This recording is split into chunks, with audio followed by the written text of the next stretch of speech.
Ulit. Baliw. Hindi mo pakita ko ito. Ayan. Same port. Ayan. Okay. Sige, nakalagay. Again. Same port. Quick charge. Ito po.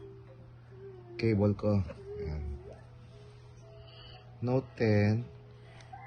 Focus mo dito ma. Ayan. Fast charging. Kita? Okay. Same port. Ito ma. Ayan. Oh. Ito yung cable na binili ko. Same port.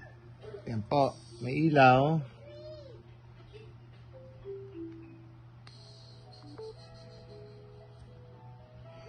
Ordinary charging lang, hindi po fast charging.